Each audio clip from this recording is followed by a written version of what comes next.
And it seems also So those commanders were very good, but many of them died.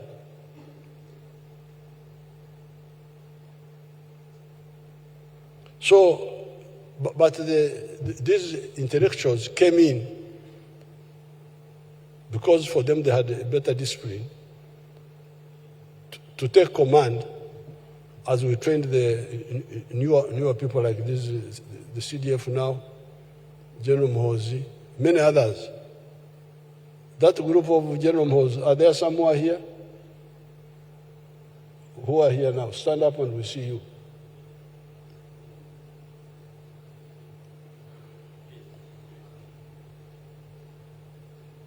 Oh, Namanya.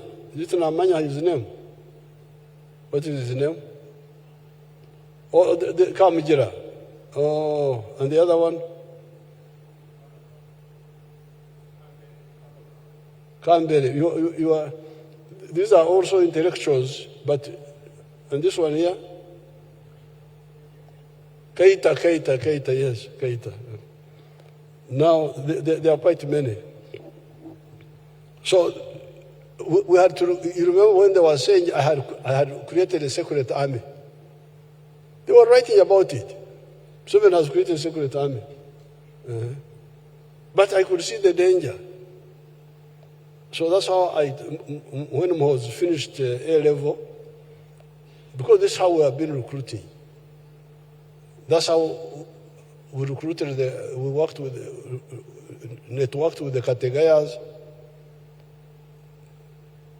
who were my group, then worked with the Nabuderes, who were older than us, and Changomacho, and Vidan Sari, and Kintu Musoki. We always go in groups. Then below us, we had the Amama Mbabazi, and Otafire, and those groups. Then below them, like the Ivans. This is how we always build the link with the new generations. So I told Muhoozi, you get your friends from A-level, go to Kasenyan and train as early youth. That's how they started, because I wanted them to pick interest and come and help us. But we were given that time by some of the officers from other armies, like General Katumba, who had been in UNLA, and others. They helped to keep the army going. But also these intellectuals, IOs, PCs, whom we converted into command roles. The new officers had better opportunities to develop organically, because now we had power, we had money, we had links. So these new groups, like the group of Muhoozi, could develop now organically, because the other time we were patching, going here, going there. You get a chance in Mozambique, then you get another one here. We train them in Kasambia. Kasambia, there's a forest who are training our people. But now, these new ones could train in proper facilities. The new officers had better opportunities to develop organically, level by level, because of the facilities in the country and also abroad.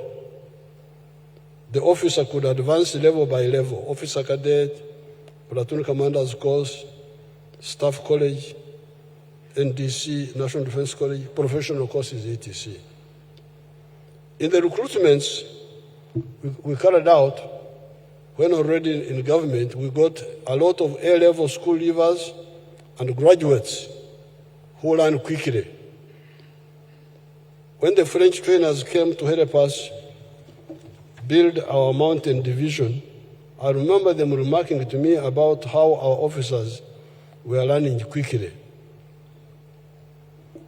When General Aronda became CDF, he easily contributed to the discipline of the army, because the political commissars were a disciplined group.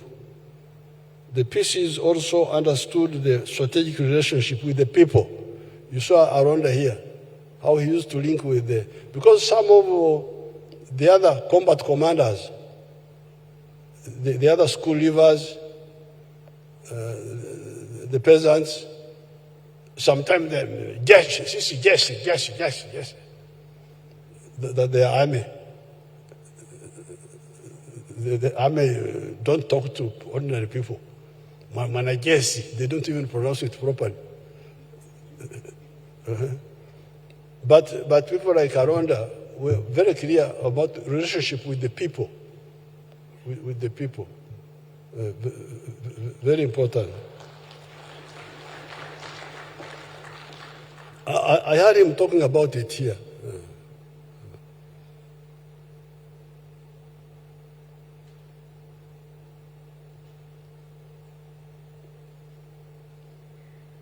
The PCs also understood the strategic relationship with the people. Most important of all, Aronda was among those that understood very well our 4 ideological principles and the 3 historical missions. It is those officers that fully understand our involvement in South Sudan, Congo, Somalia, etc. Therefore, General Aronda was outstanding on ideology, discipline, but also management skills. He took the lead in starting the Wazalendo Circle. We had talked about this, but it had not been implemented. I don't know why. You can discuss it in your meeting. In conclusion, 3 points. All armies in history have and had historical missions. The head of the British Army in the Second World War, if my memory still serves me well, was a field marshal going by the title of the Chief of the Imperial General Staff, CIGS. His names were Alan Brooke. What was the mission of that army, of the British Army? You hear his title, Chief of Imperial General Staff. That is his. Open, it's not hidden even. And he's not ashamed. So, I am here to colonize other people. He's not ashamed. You think they would hide it or something? No. Amevaa kwamba ndio anatawala watu wa ulimwengu. Wewe unataka nini na watu wa ulimwengu? His names were Alan Brooke. What was the mission of that army? To colonize, subjugate, and exploit the backward peoples of the world that were led by stupid, narrow-minded, and selfish kings, like ours here in Uganda. Field Marshal Zhukov headed the Red Army in the Second World War. What is its historical mission? What was its historical mission? To liberate the peasants and the workers of Russia from feudalism and defend Russia against the imperialists that wanted to subjugate their country. What was the historical mission of the Continental Army of Washington? You remember also Washington had an army called the Continental Army. To get rid of the British king that was taxing the white settlers, mainly British, without allowing them to elect their representatives, the Boston Tea Party. That was the historical mission. What was the historical mission of the King's African Rifles that was baptized as Uganda Rifles at independence and quickly renamed Uganda Army? To be agents of foreign interests. In Tanzania, Madam Nyerere managed to reorganize the colonial Tanganyika Rifles into TPDF after their mutiny of 1964. In Uganda, that was never done. Hence, all the problems we had with that small army of 8,000 by 1971 and 20,000 by 1979. It was therefore imperative that we build an army of a new type, patriotic, Pan-Africanist, working for socio-economic transformation of our society and for people's power through democracy. Therefore, the second point is that people like General Aronda, educated and from the oppressed masses, came forward to join the resistance we had initiated right from the student days. Their education and ability to write and read documents in English quickly qualified them to work in the intelligence and the political sections of the army. Some like Tinyefuza, Magara, Tumwine, Tumkunde Henry, Sande Mukuru, etc. also took on combat roles early in the fighting.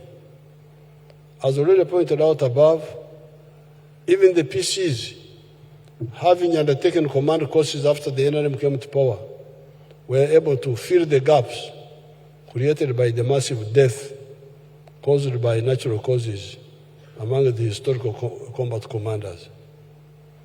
The UPDF, NRA, FORNASA were able to, broadly speaking, maintain its trajectory of launching Uganda on the path of liberation. 3, and finally, in spite of the achievements scored, I've noticed some weaknesses, especially corruption and inadequate training. There have been cases of stealing army fuel, army rations, pension money, allowances and salaries, and corruption in the selection of personnel to go to external missions, such as Somalia.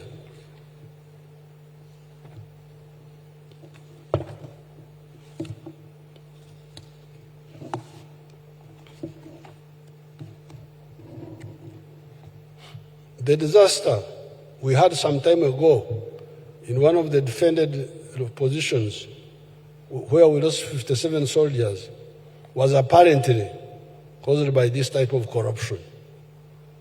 Of course, the majority of the army are clean. That is how we end up getting this information. I get this information because even small soldiers can come and sneak to me and tell me. Then I call the commanders and tell them. That's how we end up getting this information. There is also the misuse of army resources. The present CDF started fighting that some time ago when he took over the command of SFC and the land forces. He was able to use the money that was being misused to build barracks for soldiers. He may not talk about it because he may not want to boast, but I know. That's why I appointed him as Commander of Land Forces.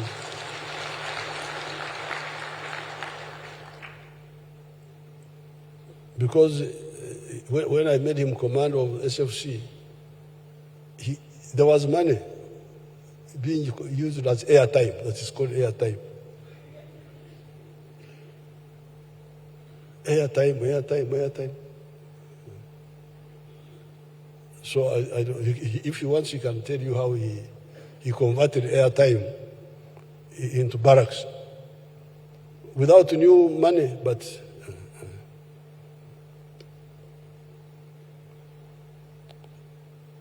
he was able to use the money that was being misused to build barracks for soldiers.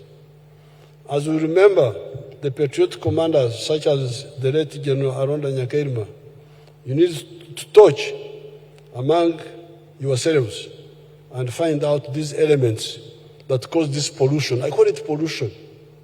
Should not exist in I have heard stories about pension,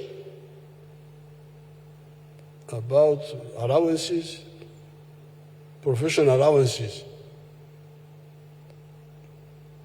that, like me, when Museveni, I say I'm a professional because I'm a storyteller.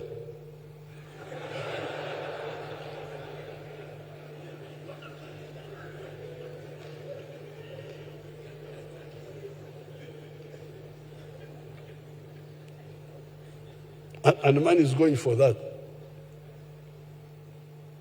The fuel, the army was getting fuel from petrol stations. Why would the army get fuel from petrol stations? There should be army petrol stations in the barracks.